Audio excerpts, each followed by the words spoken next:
గోవుకి సంబంధించినటువంటి విషయ ప్రస్తావన లేకుండా అసలు ఏ పురాణం లేదు, ఏ కావ్యం లేదు. గోవు ఎంత పూజనీయమైనది అన్నది పరిశీలించడానికి పురాణాల్ని కావ్యాల్ని పరిశీలిస్తే చాలు. గోవుకి సంబంధించిన విశేషాలు రామాయణంలో ఎన్నో కనపడతాయి. అసలు గోమతీ నదీ తీరంలో మందలుగా ఆవులు తిరుగుతూ ఉంటాయి కాబట్టి ఆ నదికి ఆ పేరు వచ్చింది అని ఉంది. అలాగే శ్రీకృష్ణ పరమాత్మ ఈ ఆవుల్ని దూడల్ని కాపాడడం కోసం గోవర్ధనోద్ధరణం చేసి కామధేనువు తన యొక్క పాలచేత అభిషిక్తుణ్ణి చేసి సొంపార గోవిందాయనచు పలికే, గోవిందా అని పిలిచి పట్టాభిషేకం చేసింది. దేవేంద్రుడిచ్చినటువంటి నామం అది. కాబట్టి గోవిందా అని మనందరం తెల్లవారి లేస్తే స్తోత్రం చేసేటటువంటి, స్తుతి చేసేటటువంటి, కీర్తించేటటువంటి నామం ఏది ఉన్నదో ఆ నామాన్ని 7 రాత్రులు 7 పవళ్ళు కష్టపడి ప్రధానంగా గో సంరక్షణ చేస్తూ కృష్ణ పరమాత్మ సంపాదించుకున్న నామం. గోవు పరమ పవిత్రమైనటువంటి ప్రాణి. దానిని సాక్షాత్ పరదేవతా స్వరూపంగానే భావన చేస్తారు.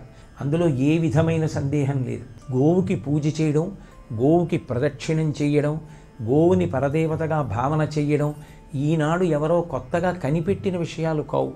అవన్నీ కూడా శాస్త్రము చేత ప్రతిపాదింపబడిన విషయాలు. అవన్నీ కావ్య పురాణాంతర్గతమైనటువంటి విశేషాలు. రఘువంశంలో కాళిదాస మహాకవి రఘువు వంటి మహానుభావుడు జన్మించడానికి కారణం దిలీపుడు చేసినటువంటి నందినీధేనువు యొక్క సేవేలని ఆ కథని విస్తరించి ప్రతిపాదించినటువంటి గ్రంథమే రఘువంశం. కాబట్టి అసలు గోవుకి సంబంధించిన విషయములు లేని కావ్యము కానీ పురాణము కానీ లేదు. వేదంలో మనకి ప్రత్యేకంగా గో సూక్తము అని ఒక సూక్తం ఉన్నది. భూసూక్తం, నీలా సూక్తం, దుర్గా సూక్తం, పురుష సూక్తం, శ్రీ సూక్తం, మంజు సూక్తం ఇవన్నీ ఎలా ఉన్నాయో అలాగే గో సూక్తం ఉన్నది. అది స్కాంద పురాణాంతర్గతంగా ప్రతిపాదింపబడింది ఆ గోసూక్తం. వేదంలో అనేక చోట్ల గోవుకి సంబంధించినటువంటి విషయాన్ని ప్రస్తావన చేయడం జరిగింది. అటువంటి గోవు విశేషమైనటువంటి ప్రయోజనములను ఎన్నిటినో కల్పిస్తుంది. ఆవు నుంచి వచ్చేటటువంటి పాలు 4 ఆశ్రమాల వాళ్ళు స్వీకరిస్తారు. తల్లి లేని పిల్లలు లేదా తల్లి పాలు చాలని పిల్లలు ఆవు పాలు తాగి పెరుగుతారు. అందుకే మాతా శబ్దం వేసి పిలిచేది గోవునొక్కదాన్నే పిలుస్తారు, గోమాత అంటారు. గోమాత అనడానికి కారణం సాక్షాత్ ఆ గోవు ఈ భూమి మీద తిరుగాడుతున్నటువంటి జగన్మాతయే అన్న భావన చేతనే గోమాత అని పిలిచారు. అలాగే అసలు గోవే ధర్మచక్రం తిరగడానికి కారణం. కాబట్టి ఆ గోవు అందరి చేత కీర్తింపబడినటువంటి, పూజింపబడినటువంటి మహోత్కృష్టమైనటువంటి ప్రాణి. సనాతన ధర్మానికి గోవుకి అవిభాజ్యమైనటువంటి సంబంధం. గోవులనన్నిటినీ అలంకారం చేసి వాటికి గ్రాసం పెట్టి సంతోషపెట్టి వాటిని పూజించాలి అని విధించారు పెద్దలు.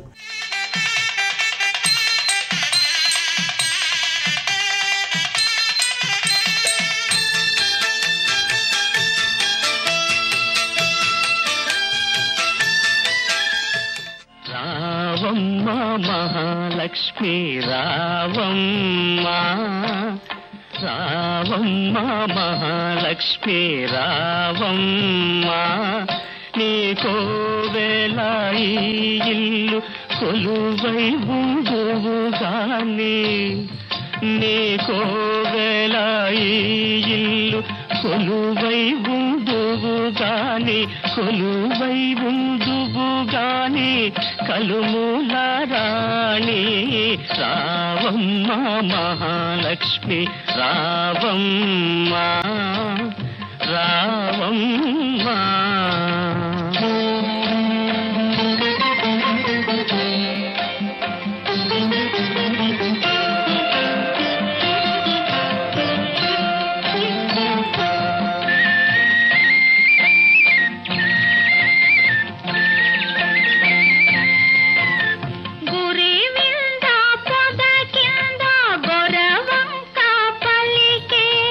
గోరింట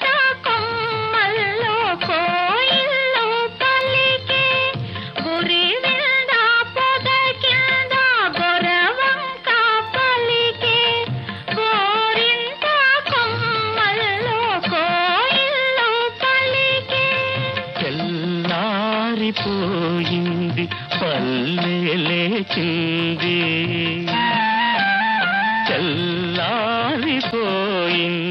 పల్లె లేచింది. పల్లియలో ప్రతి ఇల్లు కళ్ళు తెరిచింది.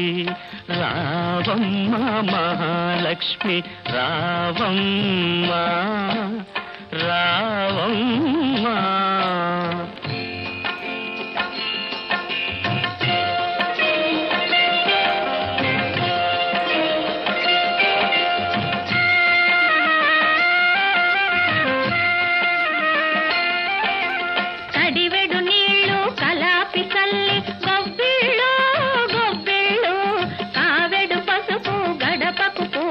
గొబ్బిళ్ళు గొబ్బిళ్ళు కడివెడు నీళ్ళు కలాపి జల్లి గొబ్బిళ్ళు గొబ్బిళ్ళు కావెడు పసుపు గడపకు పూసి గొబ్బిళ్ళు గొబ్బిళ్ళు.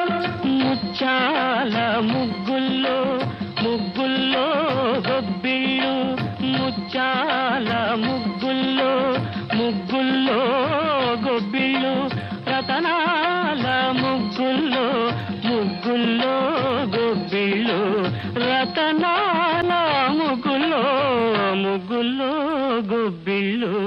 రావమ్మ మహాలక్ష్మి రావమ్మ, రావమ్మ. పాడిచ్చే గోవులకు పసుపు కుంకం, పని చేసే బసవనికి పత్రి పుష్పం.